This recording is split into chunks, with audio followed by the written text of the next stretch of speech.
पंडित काशीनाथ मिश्र नारे शहीद नगर थाना सांघातिक अभियोग आनी जितेन गिरी मामलार ट्विस्ट तांको स्त्री लुसिका बारिक को 4 वर्ष 2 मास धरी पंडित काशीनाथ मिश्र रखिथिबा एवं छाड़िबा पई 2 लाख दाबी करुथिबा नै जितेन गिरी थाना लिखित अभियोग करथिले किंतु एबे एही मामलार आसिछि नुआ ट्विस्ट। लुसिका बारिक मां कलिंग टीवी को प्रतिक्रिया दे कहिसंती जे मो झियो विवाह करि नाही से एबे पाठ पढ़ुछि किछि समय पूर्व से तांको झियो सहित कथबार्ता होइछंती ओ से सुरक्षित थिबा कहिसंती लुसिकांक मां। जितेन गिरी तांको झियो को एक तरफा भल पाउथिबा ओ बदनाम करबा को चेष्टा करुथिबा से कहिसंती।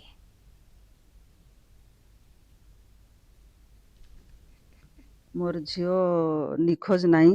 कि विवाहिता बाहा हे नहीं आउ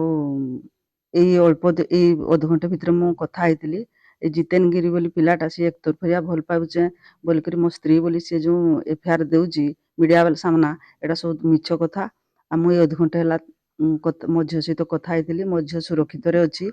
आउ अल्प दिन हला आमर घर द्वार भी आसिक मद खाइकर बहुत पाटितुंड हो हल्ला करथिला जहाँ फल कि आम जाकि रोरुआ थाना केस बुक करछु।